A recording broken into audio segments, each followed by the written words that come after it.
Welcome, everyone. Can everybody hear me okay? All right. Nice to see you all. So apparently this part is, there's a bad word or something underneath that. But hopefully it won't be disruptive. My name is Rebecca. I'm going to talk about sort of two things that I spend a lot of time thinking about. One is text analysis. So I do a lot of work in natural language processing in my day job. And then my other kind of big passion is in visual diagnostics for machine learning. So using plotting routines as a way to get some introspection into the models that I build and to kind of know when I'm going in the right direction and going away from the right direction. And so this talk is sort of a fusion of those two things. It's a little bit of an experiment, and so I'm very excited to hear what your thoughts are, if any of these things sort of resonate with you. But I will say that this is sort of aimed at a novice, sort of beginning level machine learning practitioner. So I'm sort of not going to presume very much about what your prior experience is performing machine learning, performing natural language processing, or doing visual diagnostics. So there we go. This is me. I, like Larry said, I lead the data science team at ICX Media. It's a small digital media analytics company here in DC. I'm the co-creator of Yellowbrick, which we'll talk about in a little while. And please remind me at the end, I have stickers, laptop stickers for Yellowbrick. Brought them with me. Thanks also to Larry for reminding me to bring the stickers. So I'm happy to give out stickers to anybody who would like some. Yellowbrick, the big news with Yellowbrick is that we recently became the newest NumFOCUS affiliated project. So that for us is like hitting the big time in the open source world. So come and get a sticker while you can. I am also one of the co-authors of Applied Text Analysis with Python, which is an O'Reilly title that was published in June of this summer. OK, so I'm going to do a quick review. Again, I said this is sort of for a beginning machine learning audience or a novice machine learning audience. So essentially, this is what we do when we do machine learning. So we have some data. We call those maybe examples or samples or instances. We have some n number of samples of data. And we're going to assume that each sample is represented by more than one thing, right? So maybe this is a table, and we have a number of rows, and each row is an instance, and each column is some part of that instance, something that characterizes that point. And so what we need to do is create a model that is able to predict unknown properties. So let's say if we have some new data where we don't know something about it, but it has the same kind of general patterns of the original training data, we should be able to predict something about the new data.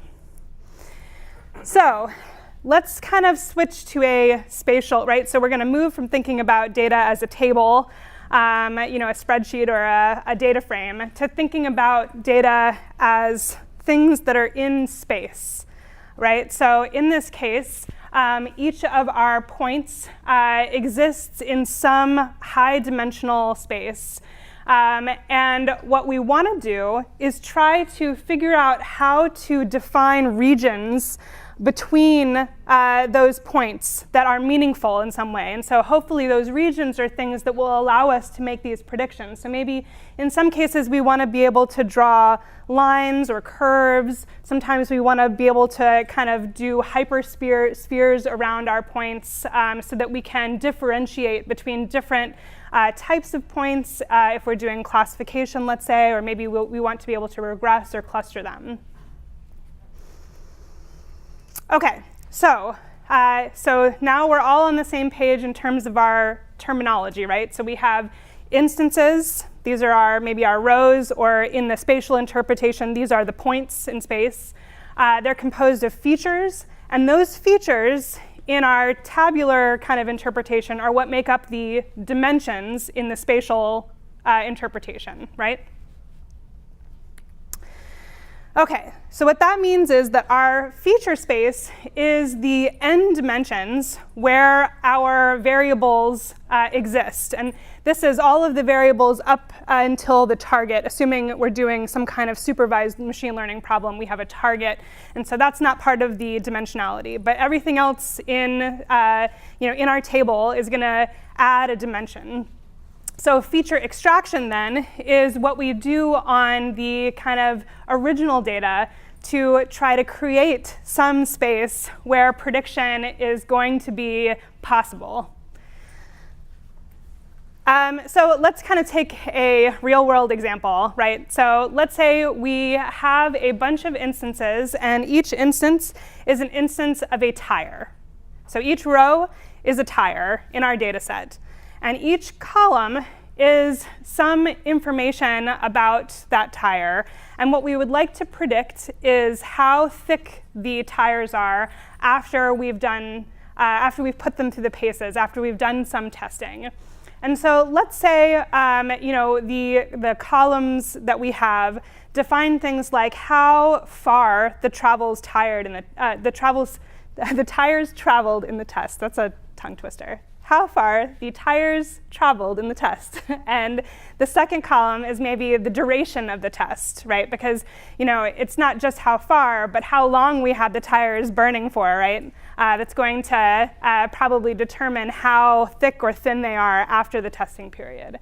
And then maybe our third feature is something to do with a chemical preservant, some sort of preservative that's in the tire that's designed to make them long-wearing. So in this case, what's our dimensionality? 3. OK. So it's probably going to be the positive quadrant of that 3-dimensional space, because all of these things that we've talked about are things that can't be negative, probably, unless a miracle occurs, time travel. However, we can also, so now we're going to do some feature engineering, right? We're going to do some extraction. We have some intuition that we're going to be able to do some things to some of our columns to maybe get at a more informative feature. And that more informative feature might be the speed at which the tires were traveling during the test, right? So it's not just purely a function of how long the tires were tested and how far the test took the tires. But if you were going really, really fast during the test, we kind of have an intuition that that will have an impact on the wear of the tires, right? So we're going to extend our old feature space into a new feature space. So now we're going to include another dimension. So now we have how many dimensions? 4 dimensions, right?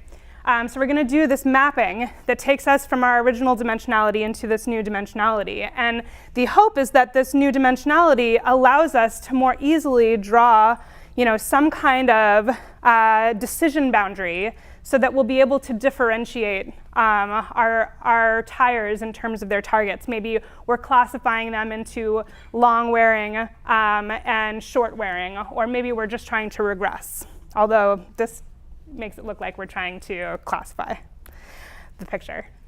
OK, so can we extend all of these things to non-numeric data? Yes. Maybe. We're tentative. Maybe we can extend this to non-numeric data.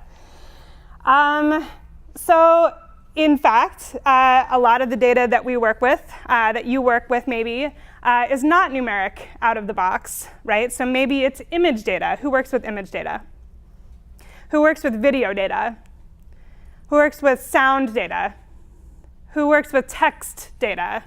All right. So you all know what you're coming for. You're coming for a text analytics talk. So I kind of expected some NLP folks out here. Right, so our data doesn't start out numeric, but it has to get numeric because why? Because we have to math it, right? So we have to math it. So we have to turn it into numbers. But this is a little bit more of a transformation than what we talked about in our last example, right? So it's not as simple as dividing two numbers and getting a speed.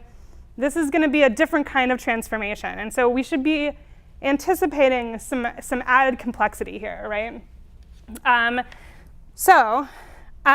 Here's the tricky part, right? So machine learning is going to rely on our ability to kind of put points into space, right? To kind of map things into numeric space.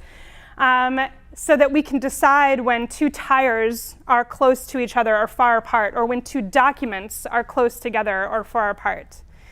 But when we make this transformation from text data into numeric data, that spatial representation is not straightforward all the time. And it's very easy to make mistakes. And so that's what we're going to talk about. How do we decide how to quantify distance between non-numeric instances? Well, there are a lot of options. Here are just a few of them. This is sort of like the cheat sheet that we use when we're kind of looking at text analytics problems. The go-to for most NLP, so has anybody heard the rule of thumb of the kind of distance measure you should always use when you're doing text analytics? You should always use cosine, distance, except it's not distance. You should always use cosine, right? And then you try to figure out why to use cosine, and the conversation sort of like devolves into complexity. We're going to talk about that. The default for most numeric problems is what? Yeah, it's usually, we're going to assume Euclidean unless proven otherwise. In text, our choice of distance metric is really, really important and can be really dangerous. So the particular challenges of modeling text data are that text is extremely high dimensional. So if we are trying to, let's say we want to compare two books. We have The Wizard of Oz, and we have A Wrinkle in Time. How many dimensions do we have?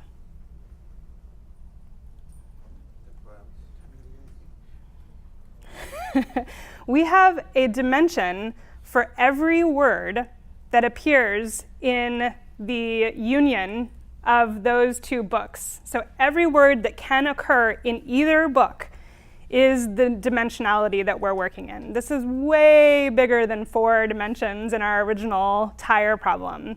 So these are massive vectors, right? This is non-trivial in terms of big, right? So usually when you hear big data, you're thinking big in terms of how many rows. But here we're talking about big data also in the sense that there are a lot of dimensions, a lot of columns in our original metaphor.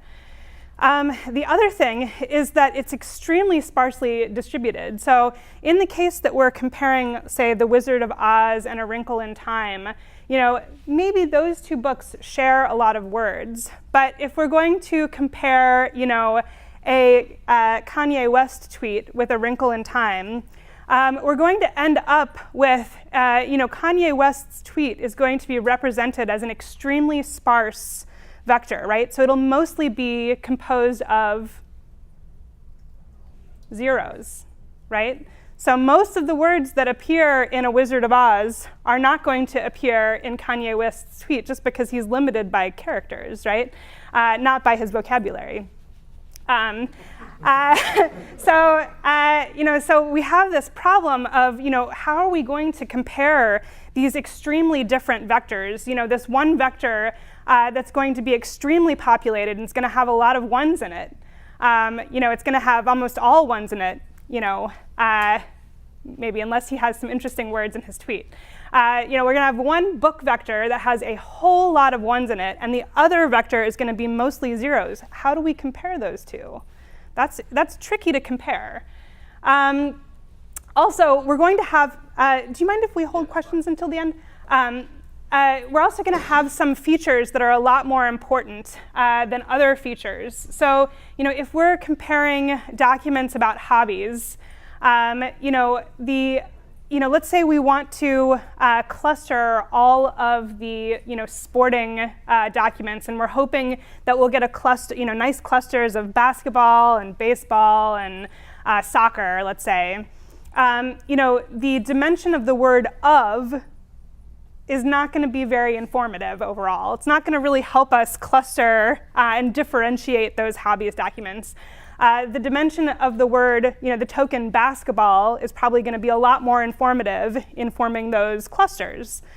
In addition, we're going to have some feature variations that matter a lot more than other feature variations, right? So we can't kind of rely on the fact that just because a feature is there at all and that it's maybe somewhat unique, that it's important in doing some kind of differentiation. So let's say we're trying to classify garden books. Maybe the words tree and horticulture both appear frequently, but the word tree gets used in other contexts. It gets used in math textbooks too, right? So it might not be good enough to think about the frequency of tree as being as important as the frequency of the word horticulture, because it's only going to be maybe the word horticulture that helps us successfully differentiate the gardening books. So what do we do, right? OK, so open source to the rescue. Scikit-learn has a lot of distance metrics, probably more than you've experimented with in scikit-learn. The default distance metric for at least all of the scikit-learn models that I have experimented with is always Euclidean, right? And that's sensible, right? That's a sensible default, because was scikit-learn developed for doing text analysis? No. It's designed for doing machine learning on numeric data, organically numeric data, let's say. And so it makes sense for them to default to Euclidean.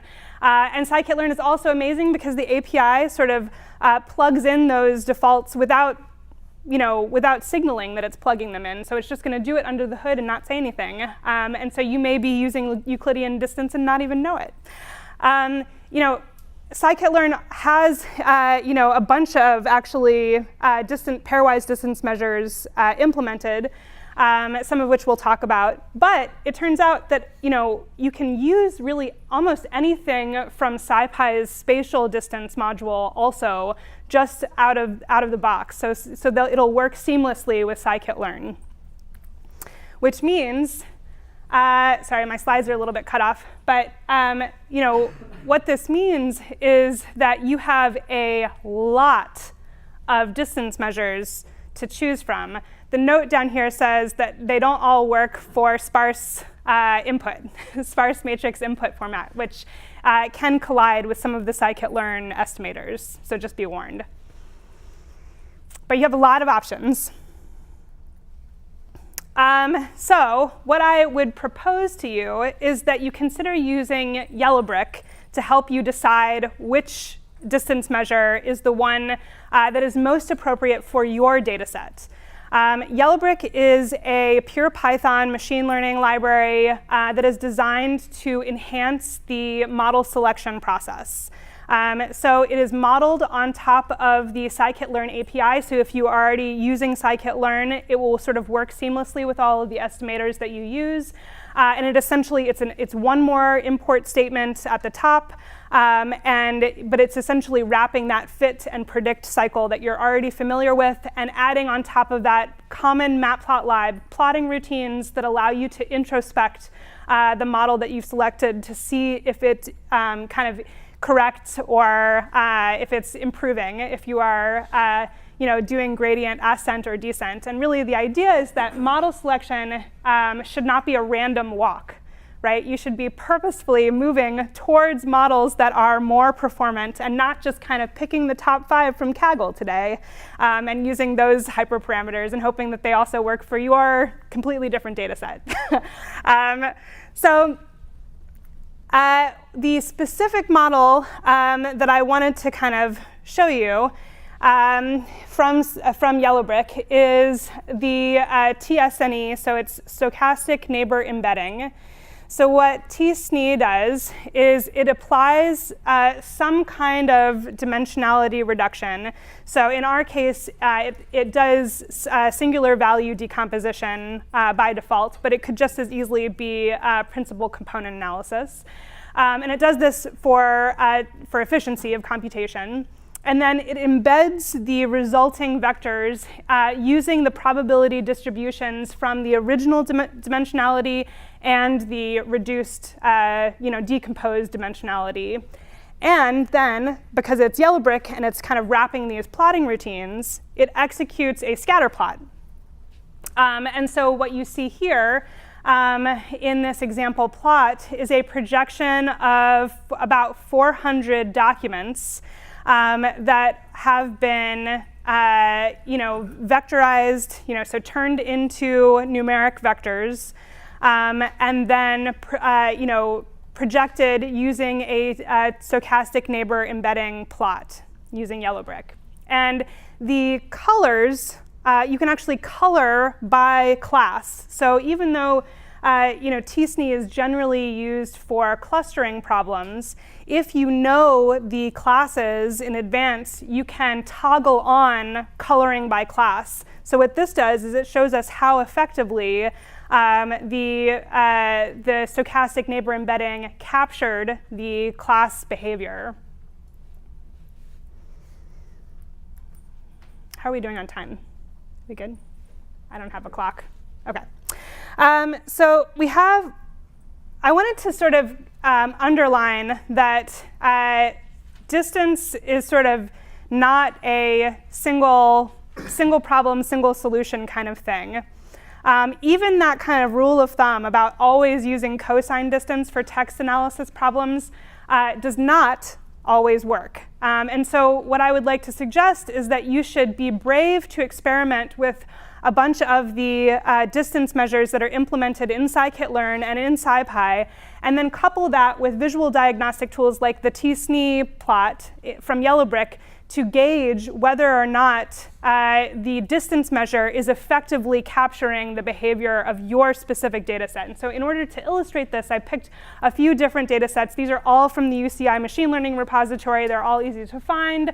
And so in the first case, this is the hobbies corpus that we saw on the previous slide. This is also one of the data sets that comes with Yellowbrick when you pip install Yellowbrick. There's also these other two, the farm ads corpus, which is a 2-class problem. Essentially, it's a bunch of data from a farming ad corpus where farmers had to select ads that they wanted to appear on their web pages, and so they could either basically upvote or downvote. So that's what the 2 classes are. So they voted, yes, I want this ad on my web page, or no, I don't want this ad on my web page.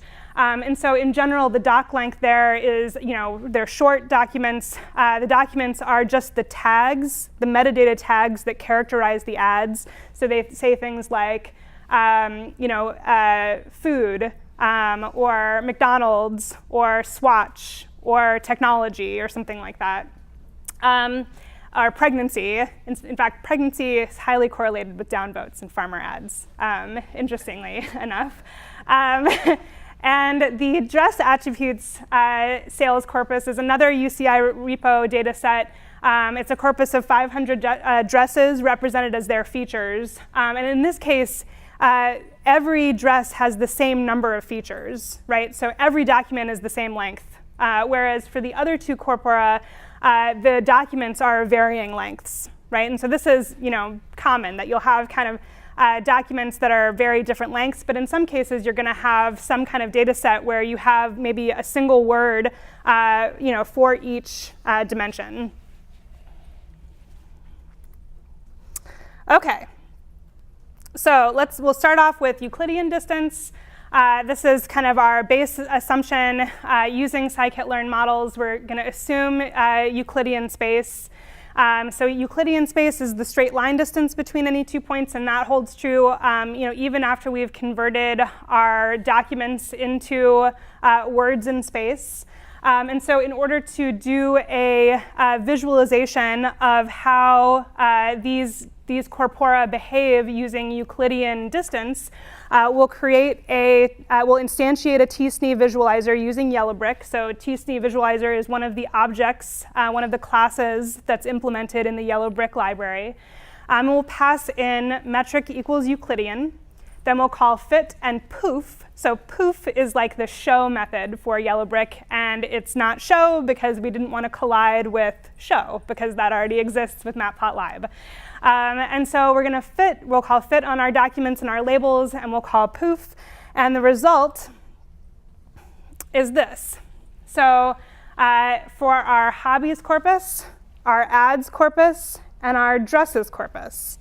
And so I think one of the most interesting observations right away is that, our Euclidean distance hasn't done a terrible job of representing the difference between some of these kinds of instances. Particularly in the hobbies corpus, we can see that the yellow points, so these correspond to the documents related to sports. These are fairly cohesive. You can see some yellow points kind of spread out, but most of them are fairly tightly clustered. And also, the pink points, which here represent the documents related to gaming, they're also fairly well clustered with some variations. The ads corpus, the green, the not accepted ads, are fairly well clustered too, except that the accepted ads, there's a lot of overlap there, so we're not getting like great separability there. With the dresses corpus, we kind of have a little bit of a mess, right? So Euclidean distance is not doing us any favors here. So let's try something else. Manhattan distance, also known as taxi cab or city block distance, is the sum of the absolute difference of the Cartesian coordinates, right? And so this is often represented using, a visualization like this, where instead of looking at the, Euclidean distance, which is the green line, right, the straight line distance, we're looking at kind of, if you were a taxi in New York, how would you get from, one point to the other? So again, with Yellowbrick, the only thing that's different about what we're doing here in the code is that we're passing in metric equals city block.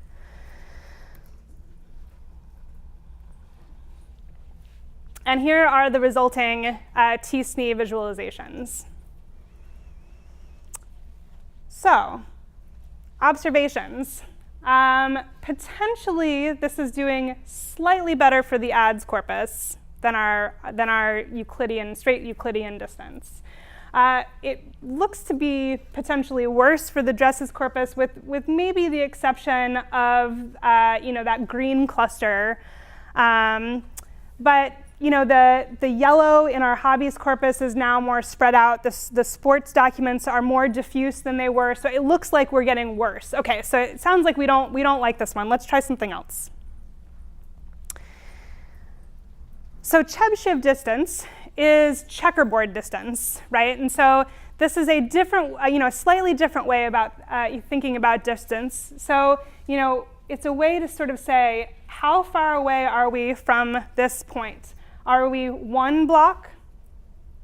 Are we 2 blocks? Are we 3, 4, 5? So this is a different way of quantifying distance between instances. So all we're going to do here is we're going to pass in metric equals Chebyshev, and we're going to see the result.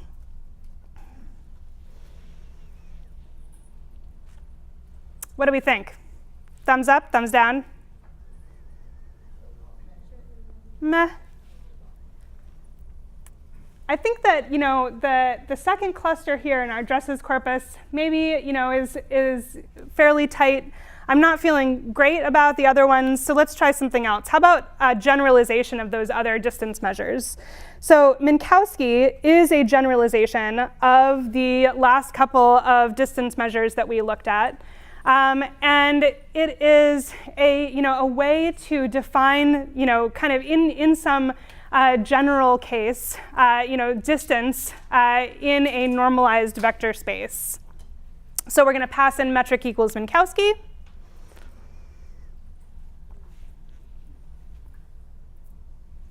Thoughts? Not super excited? All right, maybe not this time, but there are going to be some cases I'll just let you know. Minkowski often is very good with text data. So don't throw it out the window. It didn't work out for these guys here. In fact, the hobbies corpus, I feel like, it's doing not terribly with the hobbies corpus from my perspective compared to Euclidean. How about Mahalanobis distance? So Mahalanobis distance is another one of my go-tos that I frequently experiment with text data. And the reason is that it allows you to rescale the dimensions a little bit. You get to rescale the coordinates with respect to distribution. So it has a way of kind of normalizing the space for you according to how your documents are distributed. So what we're going to do here is we're going to pass in Mahalanobis. We're going to specify here a method to say that it needs to be exact. And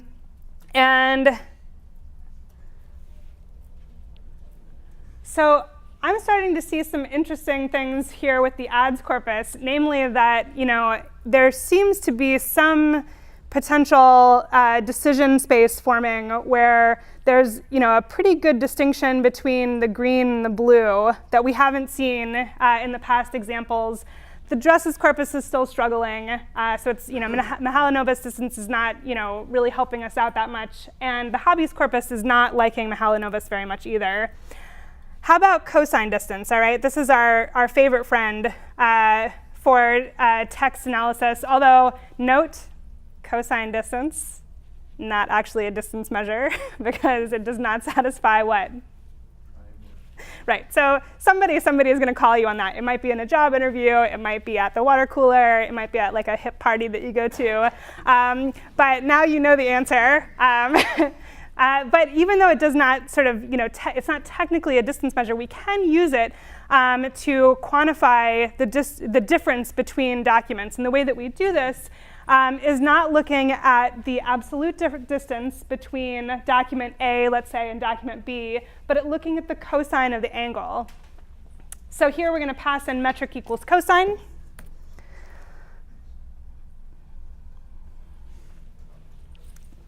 So it was supposed to be perfect. Cosine distance is supposed to be the solution to all of our text analysis problems. It's maybe doing OK. It's the first time that I've sort of felt like there's some pattern with our dresses corpus. I feel like the red is starting to look pretty distinct from the blue. But it's maybe not what you were sort of expecting based on how much people talk about cosine distance and the power of cosine distance. Canberra distance is a weighted version of Manhattan distance, and it's helpful when you have data that's scattered around some origin. And so in the case of some text documents, this might actually be really helpful. In fact, for the ads corpus, what I found was that Canberra distance was probably the most performant. And again, the t-SNE plots are a little bit stochastic, so every time you plot them, they look a little bit different, so it's worth it to run them a couple of times. And sometimes you can play with the hyperparameters a little bit and kind of get things to spread out a little bit so you can see a little bit the nuance between the points. Jacquard distance is one that people always bring up for text distance. So we pass in metric equals Jacquard. What do you think we're going to get? Ah! Well, that didn't work, did it? So Jacquard distance is a kind of set distance. And so for certain kinds of text problems, it's going to be very good. But it's not sort of a one-stop shop, right? Same thing with Hamming distance. Hamming distance is a way to quantify the edit distance between any two things. It's extremely popular for certain kinds of text analysis problems. But for ours, results in like strange structure, right, that's not informative at all. So, last slide.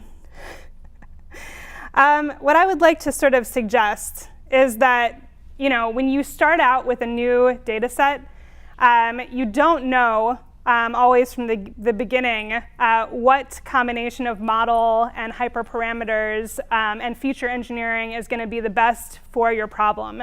And so you should sort of make this assumption that you're going to go through the process of doing feature engineering, model selection, hyperparameter tuning multiple times, and that you should be looking for improvement in those iterations. And what I hope you'll see is that you can use things like Yellowbrick to help with those iterations to see if you're getting closer, for instance, to quantifying the distance between your text documents, or if you're getting worse.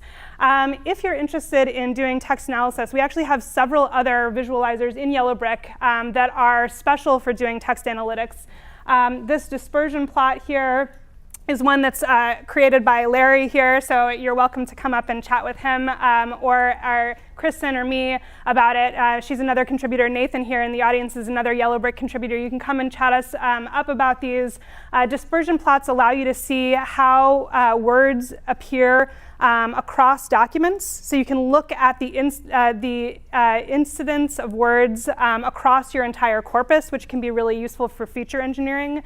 Multi-dimensional scaling for these intercluster distance maps tells you how dense and separate your clusters are, which is incredibly helpful when you're clustering documents. And our good favorite frequency distributions, which show you, it allows you to sort of see what maybe the most informative features are for your documents.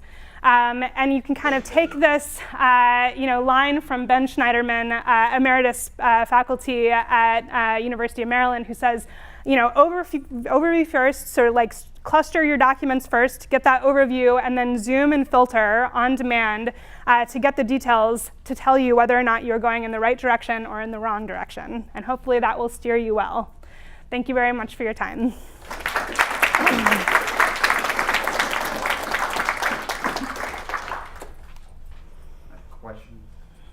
Quickly, was that Yellowbrick the last slide? Yes, these are all Yellowbrick visualizers.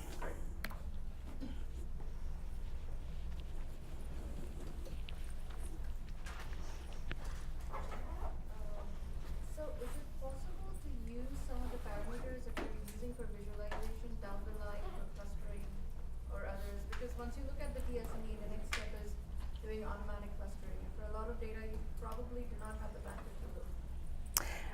So all of those distance measures that we looked at are things that you can use in scikit-learn. They're all compatible, not with every estimator. So there are some estimators that are only designed to work with Euclidean and Euclidean type distances. But yeah, so it's not just for visualization. It's also for how you actually kind of put those into your scikit-learn estimators to define your clustering problem or your classification problem. I guess my question was, just now we saw a bunch of visualization and we decided one was better than the other. Have you, one problem that you continuously have is how do we automate this process without having a human look at it? Especially if you have a lot of clustering problems that you need to do together. So I think my answer is that this is a tough one. That this is one of those things, especially with text data, that the human in the loop gets you to the answer faster than some automated grid search that's going to run for forever and then maybe get stuck in a local maxima. That's why we all will have jobs still in the future. Yep. So when you're doing bag words and then doing a dimension reduction in TSNE or whatever, and you see it's doing a good job of clustering for you, what it from my use case in particular, we have a massive corpus with tons of words, right? And then we want to train a convolutional neural network or something down the line, and we want to build a vocabulary list. Right now we're doing something like DF-IDF or removing stop words and stuff like that. And the process you showed is there any way in those dimension reduction techniques where you could just see a set of words that are not variable across your classes, labels, etc.? Like, okay, these are just junk words. They're not going to like help you with maybe your more complicated algorithm down the line that you're going to use as a classifier. Yeah, sure. So you could do something like, let's say you did this intercluster distance map, which is the one with the circles here. So once you've done clustering, you kind of have labels, right? So you can annotate each of your instances with that cluster label. And if you feel pretty confident that your clusters are distinct, so if they're meaningfully different, let's say, you can use that annotation then to decide for future instances, if they kind of would be assigned to that same cluster. But you can also sort of say, what are the things that all of these clusters have in common? Right? So if there is some subset of words, so once we've done our annotation and maybe we add a target column to our original data set that labels the original instances with the cluster target. So now we can look at the set of the words that occur across all of the documents. And you could do something then like a frequency distribution of all of those words, and sort of say, what is the stuff that's appearing in all of these documents? Because probably it's not helping me cluster. And so potentially those are candidates for stop words. Okay. We're going to take 2 more questions. What about pre-processing the corpus before finding the distance, removing the stop words and stemming? Can that be done here? Yeah, so we do have some techniques for kind of the feature analysis part. So what you would do is you would experiment with some of these things using like a count vectorizer, let's say, and you would do this, and then you would try again with a TF-IDF vectorizer and say, did that change anything? If I'm just doing straight frequency versus some kind of normalization by oddness of words in certain documents, is that changing kind of how the patterns behave? And so I think you kind of want to probably come up with a set of things that you want to try in the beginning and cycle through all of those first, and then use those to inform your path forward. So probably starting with some kind of naive set of stop words is a good idea, but it can be dangerous in some cases. Usually the stop words that we all use that sort of come, cooked into scikit-learn or NLTK are ones that are not going to be very informative. But you probably do need a domain-specific list of stop words for every new corpus, unless you work with the same corpus over and over. I always create a new list every time, or sometimes I'll just kind of do a frequency distribution and chop off the most frequent words, and also chop off the hapaxes, the words that only occur once, and try to take the 5,000 words sort of in the middle and just use that, because 5,000 dimensions is a lot easier to work with, and also you kind of have that, it's an alternative to doing stop words removal, is just taking that chunk in the middle of the frequency distribution that's not like the most common words and not the least commonly occurring words. So I don't do a lot of work with text analytics, but I do a lot of work with visual diagnostics with models in general. Cool. Do you want to contribute to Yellowbrick? Come and talk to me after. Maybe you can be a contributor. Oh, yeah, I was just kind of asking, what are your favorite features outside of just text analytics? Okay.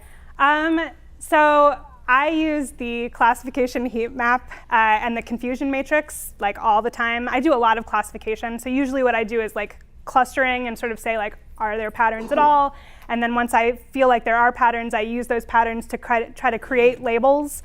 And then I do classification. And so I use the classification visualizers frequently. I also, there's one, actually one that Larry worked on, which is class prediction error, which is essentially a way of sort of saying on a per class basis, it's kind of like a twist on confusion, the confusion matrix. It's like on a per class basis, where is my model messing up the most? And when it messes up, where does it think it's going? Which class does it think this class actually is?